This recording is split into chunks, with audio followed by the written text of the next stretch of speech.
Well, hello and welcome to another Friday. It is July 16th, 2021, and this is Cord Cutting Weekly, the show where we wrap up the past week in cord cutting and streaming news. And this week we've got more shows heading to Amazon streaming services, yet another streaming deal involving Universal, a price hike for ESPN Plus, and more.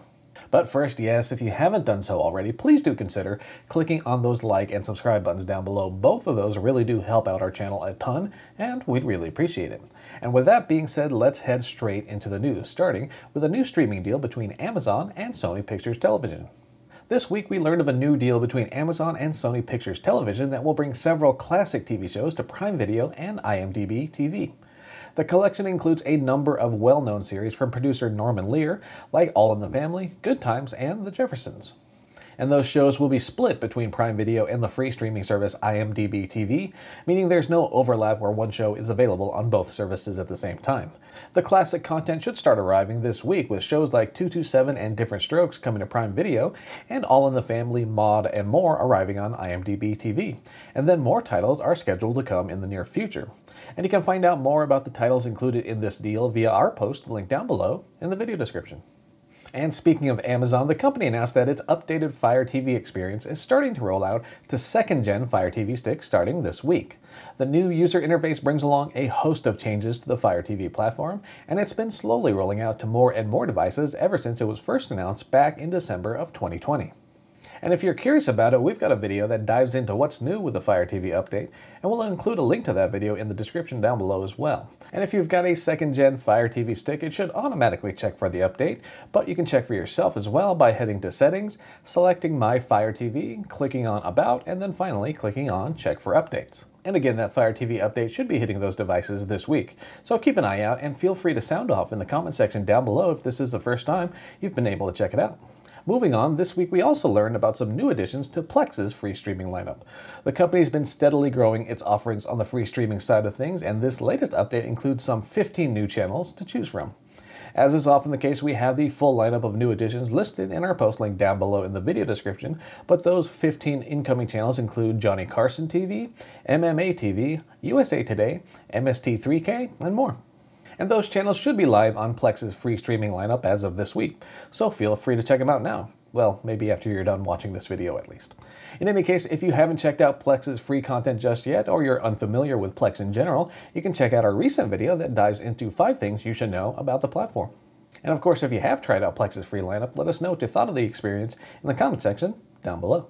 Next up, it appears we're not done talking about streaming deals involving Universal. After last week's back-to-back announcements regarding agreements with Peacock and Amazon, it looks like Netflix is getting into the mix as well. This week, Netflix announced a new multi-year deal to bring animated Universal films to Netflix after their 4-month window over on Peacock. The two groups already had a deal in place, but this new agreement increases the scope of titles, including films from DreamWorks Animation. Some of the upcoming animated films that will eventually come to Netflix include Minions: The Rise of Gru and DreamWorks' Puss in Boots: The Last Wish. To recap, Universal currently has a deal with HBO Max that extends to the end of the year. At that point, new releases will head first to Peacock before coming to other platforms like Amazon's Prime Video and Netflix starting in 2022. And we'll continue to keep an eye out in case Universal's not quite done making streaming deals for 2022 and beyond. In price hike news this week, we learned that the price of ESPN Plus is expected to go up starting next month. On August 13th, the cost of ESPN Plus goes from $5.99 per month up to $6.99 per month. And as for the annual rates, those will increase from $59.99 per year to $69.99 per year. This price hike comes about a year after the most recent ESPN Plus increase, which bumped the service up from $4.99 per month up to the current, as of now, $5.99 monthly price. And no, in case you're wondering, the price of the Disney bundle that includes Disney Plus, Hulu, and ESPN Plus is not changing with this latest price hike, and neither is the price of UFC pay-per-view events available on the service. As for the exact reasons for this latest increase, well, Disney CEO Bob Chapek did recently mention expansion plans for both ESPN and ESPN Plus. Elsewhere, we've heard rumors that Disney is among those bidding for the rights to NFL Sunday Ticket. Again, that's just a rumor at this point, but if it did happen, it would be a big addition to ESPN Plus. Of course, we'll be on the lookout for any big Sunday Ticket news, and we'll let you know as soon as we learn more. For now, though, the price of ESPN Plus is expected to jump again on August 13th, so heads up if anyone was planning on subscribing. Moving on, it looks like ViacomCBS and Charter Communications have signed a multi-year deal.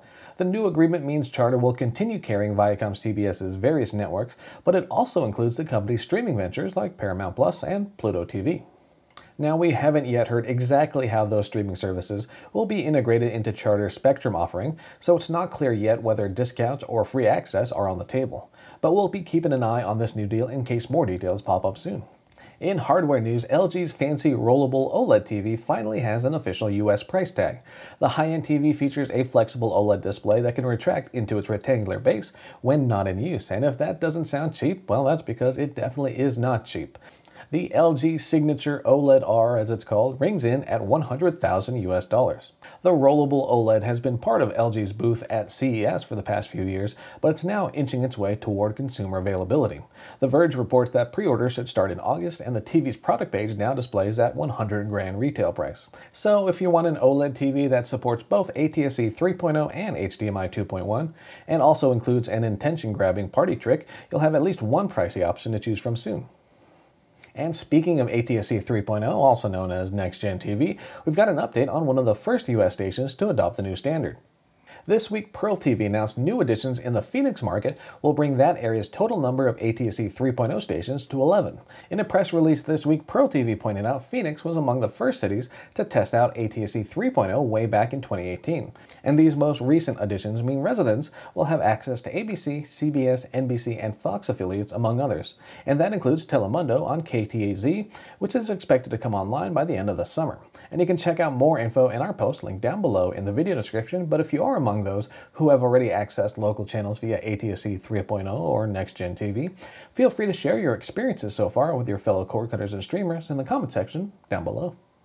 And finally, this week we have a post detailing the 2021 Emmy nominations. And if you haven't taken a look yet, be prepared for a list full of streaming favorites. Of course, there was a time when a show on a streaming service getting an Emmy nomination was rare and perhaps unexpected, but original content on streaming services has come a long way since those days. Case in point, Apple TV Plus's Ted Lasso, Netflix's The Crown, and Disney Plus's The Mandalorian were among the most recognized shows, each with more than 20 Emmy nominations this year. And shows like WandaVision and The Handmaid's Tale also earned a ton of nods this year as well. And you can see the list in our post link down below in the video description to see if your favorite streaming show caught the eye of the Emmys, but it's clear that streaming services are now a major force in the world of TV. Oh, and while you're checking out the list of this year's nominations, feel free to sound off in the comments section if you feel a certain show, streaming or otherwise, might have been overlooked. This would be a good time to share your hidden gems and under-the-radar favorites. And that wraps up another week of cord cutting and streaming news. And as we always say around here, thank you so much for tuning in. And one quick programming note to discuss, just a heads up that I will actually be out next week, so we won't have our usual Cord Cutting Weekly on Friday. However, like we have in the past, we'll be sure to publish a post on our YouTube channel running down the top streaming stories of the week, so be on the lookout for that post toward the end of next week. And then I'll be back the following week ready to dive into all the latest headlines. For now though, please do consider clicking on those like and subscribe buttons down below. Again, they really do help out our channel and they help spread our content to more and more viewers, which hopefully leads to a bigger and bigger cord cutting community. So until next time, my name is Philip Palermo. Thanks again for watching and we'll see you all again soon. Take care.